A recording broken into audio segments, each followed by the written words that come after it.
어쩌다 단번에 얻은 가나안 남부 정복. 여호수아 10장. 1. 어쩌다. 어쩌다 어른, 어쩌다 결혼이라는 말이 있는데 사전에 치밀하게 계획하지 않았는데 자기도 모르는 사이에 뭔가에 떠밀려 가다 보니 어쩌다가 어른이 되고 어쩌다가 결혼해서 아빠, 엄마가 되었다는 얘기입니다. 여호수아와 이스라엘이 마치 인천 상륙 작전처럼 여리고성, 아이성, 기브온 점령을 통해 가나안 땅의 허리를 싹둑 잘라서 얻게 되었습니다. 그러자 그 주위에 있던 예루살렘을 중심으로 한 5성읍이 곧 예루살렘, 헤브론, 야르뭇, 라기스, 에글론, 이들은 가나안 중부와 남부의 큰 성읍들이었습니다. 이스라엘에겐 경각심을 느끼고 기브온에겐 배신감을 느껴서 5개 성읍이 연합해서 이스라엘과 전쟁을 치르게 되었습니다. 이 전쟁에서 하나님은 우박을 내리시고 또 하늘의 태양을 멈추게 하셔서 이스라엘에게 큰 승리를 주셨습니다. 내친 김에 여호수아와 이스라엘은 가나안 남부의 산지와 네겝과 평지와 경사지와 즉 가나안 남부 땅 전부를 그 모든 왕을 쳐서 하나도 남기지 아니하고 호흡이 있는 모든 자는 다 진멸하여 바쳤으니. 여호수아는 원래 기브온 족속과 맺은 언약 화친 조약을 지키기 위해 다분히 내키지 않은 전쟁에 참가한 것입니다. 여호수아가 스스로 자원해서 출정한 것이 아니라 기브온의 다급한 전가를 받고서 의리로 출정한 것입니다. 물론 사전에 하나님이 허락과 승리를 약속하셨습니다. 그런데 어쩌다 승리를 거둔 것입니다. 친구 따라 강남 간다는 말이 있는데 기브온 친구에게 이끌려 참전한 전쟁에서 하나님이 우박으로 아얄론 골짜기에서 태양을 멈추시는 기적으로 도와주시자 여호수아는 예루살렘 중심의 5왕을 격파한 후에 여세를 몰아서 가나안 남부의 모든 지역을 파죽지세로 다 점령해 버렸습니다. 그야말로 어쩌다 승리, 어쩌다 점령이었습니다. 참고로 이것은 대부분 점령했다는 것이지 100% 점령한 것이 아니었습니다. 예루살렘 같은 경우도 왕은 죽였지만 잔당들은 계속 그 성을 지켰고 다윗 때 결국 빼앗았습니다. 그리고 다음 장인 여호수아 11장부터는 이제 가나안 북부 지역 정복이 시작됩니다.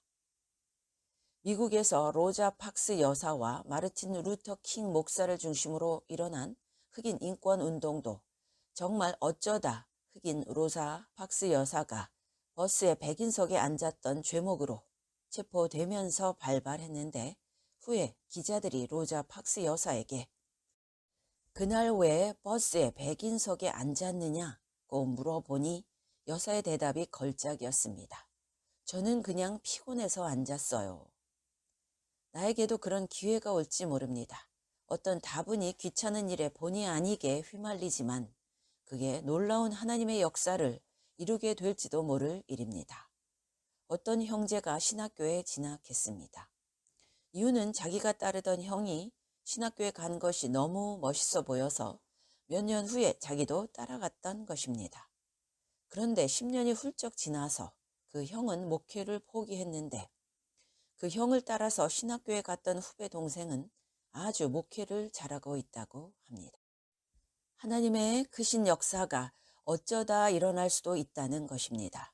모압 여인 룻이 베들레헴의 보아스를 만나게 된 것도 우연히 보아스의 밭에 가서 보리를 주었고 때마침 그날 그 밭에 보아스가 나와 있었던 것입니다. 그러나 이 모든 일은 배후의 하나님의 섭리였습니다. 하나님의 섭리 가운데 이렇게 어쩌다가 되어지는 일이 많습니다. 매일 기도하고 하나님과 친밀하게 동행하는 사람은 어쩌다 하는 결정과 행동이라도 하나님이 섭리로 선한 길로 인도하시고 모든 것이 합력하여 선을 이루게 하실 것입니다. 2. 단번에 여호수아 10장 42절 이스라엘의 하나님 여호와께서 이스라엘을 위하여 싸우신 거로 여호수아가 이 모든 왕과 그 땅을 단번에 취하니라. 여호수아서 저자는 가나안 남부 전쟁을 기록하고 있는 여호수아 10장의 결론 부분인 42절에서 여호와 하나님께서 이스라엘을 위하여 친히 싸우셨고 그것도 단번에 점령하게 하셨습니다. 이 단번에는 단 한 번 원정으로를 뜻하며 가나안 남부 정복이 여러 번의 원정에 걸쳐 힘겹게 된 것이 아니라 단 한 번의 출정으로 성취된 것임을 보여줍니다. 이처럼 이스라엘이 단 한 번의 원정으로 가나안 남부 정복이 가능했던 것은 42절에 언급되어 있듯이 하나님께서 그들을 위해 적들과 친히 싸워 주셨기 때문입니다. 하나님은 이스라엘로 더 빨리 가나안을 정복하기를 원하셨나 봅니다. 이스라엘이 기브온이 당한 전쟁에 휘말리게 되었는데 그러나 이 계기를 통해서 이스라엘은 단번에 가나안 남부 땅을 모조리 정복하게 되었습니다. 내침김에 달린 것입니다. 일석이조라는 말이 있는데 일석삼조, 일석십조를 얻은 셈이었습니다. 파죽지세로 가나안 남쪽에서 모든 전쟁을 단번에 승리로 이끌었던 것입니다.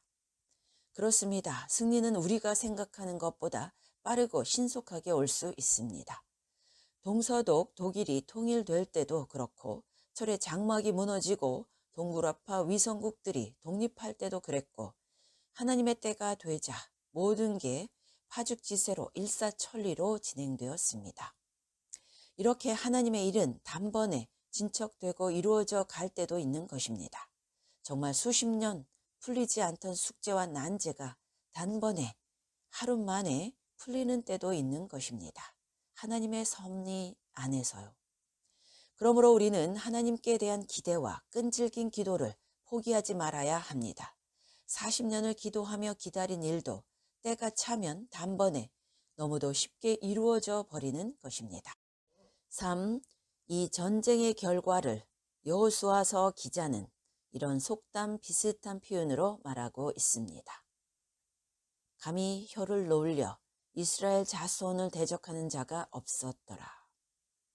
비슷하게 출애굽기 11장 7절에 이스라엘에게는 개도 그 혀를 움직이지 않았다라는 말과 유사합니다.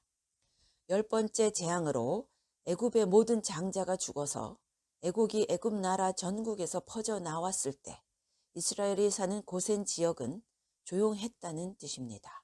전혀 개 우는 소리도 들리지 않았다는 다소 익살스런 표현입니다. 가나안 족속들이 혀를 놀려 이스라엘 자손을 대적하는 자가 없었다는 것은 곧 이는 완전한 침묵을 뜻하는데 여기서는 하나님께서 이스라엘 백성들을 명예롭게 하심으로 가나안 족속 중 어느 누구도 그들에게 비난이나 조소를 할 수 없었던 것입니다.